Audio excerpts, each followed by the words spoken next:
Alright, Nick Dutch here yet again. I just had this very weird email exchange with this individual who's presenting themselves to me as if they were a client.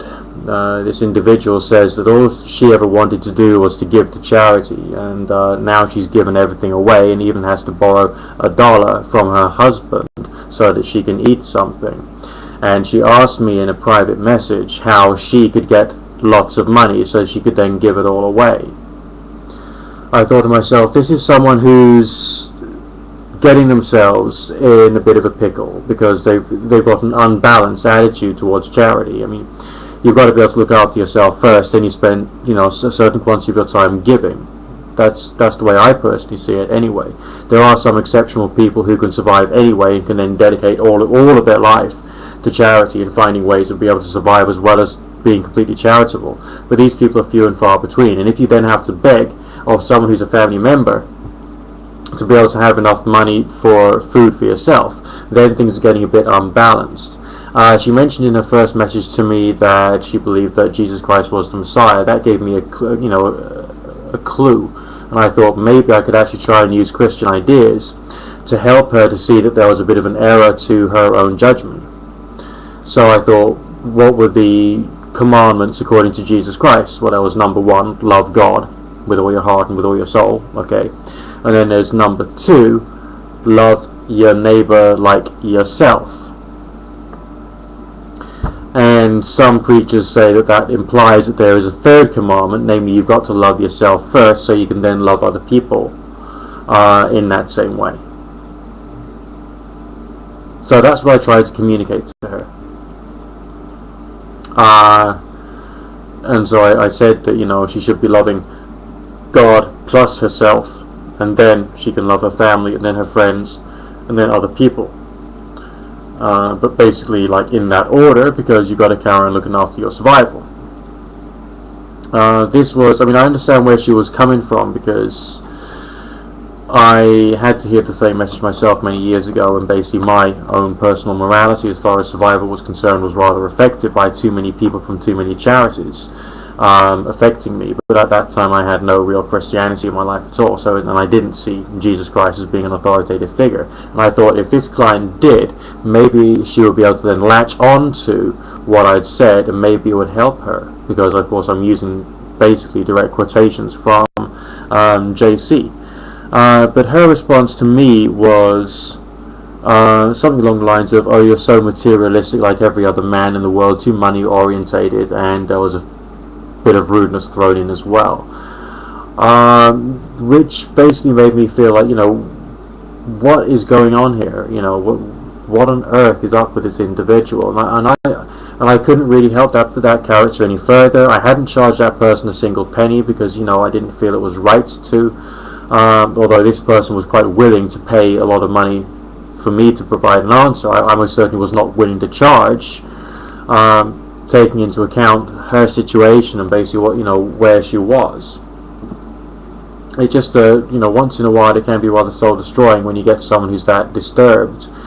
Now that's about like the second really disturbed customer I've had today that I've had to just block on the various websites I'm working on, because there was another one who I struggled with, and I had some serious difficulty with trying to get a moment of clarity into someone's mind when they got a very strong preconceived idea as to what is right and what things should be, and what they want to have from life can be very difficult indeed. I mean, this first client I had a very peculiar situation. I mean, her boyfriend, so to speak, was nearly 20 years her senior. Okay. Usually, when there is an age gap, the client is interested as to whether the age gap will actually affect the relationship, and then of course that becomes the subject at the start of a conversation about the relationship, and then some form of clarity can then emerge as a result of the question and answer basically session, which is good and helpful. This client didn't really want that. I pointed out that this was an individual who was obviously quite fond of her, but not quite close enough. She says, Ken, we end up in a proper relationship. I pointed out, yes, that could be a possibility, but I made sure I used my language to keep that open. And she says, well, what about immediately? I want it immediately. And I had to point out, no, that's not going to happen. If you want things to turn around in 24 hours, then basically, that really is not going to happen. And at that point, she went completely insane with me and was screaming and going on about, you're not genuine and blah, blah, blah, blah, and just screaming at me and saying that she was going to do all kinds of things. There was going to be bad PR about me and the rest of it.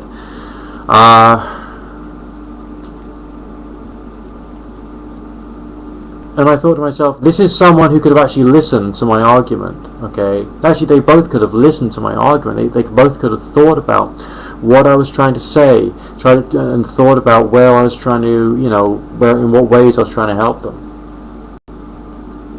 But at this time in their lives, they weren't right to hear it.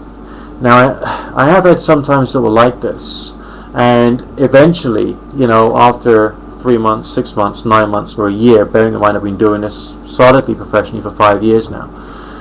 It's a bit of a track record behind me now, okay? A fair few clients behind me now, okay? I do get people coming back under a second account name, and they say things like, if you hadn't said what you'd said, I wouldn't be thinking the way I am now, and I wouldn't have got my relationship back on track, I wouldn't have got my family back on track, and so on and so forth.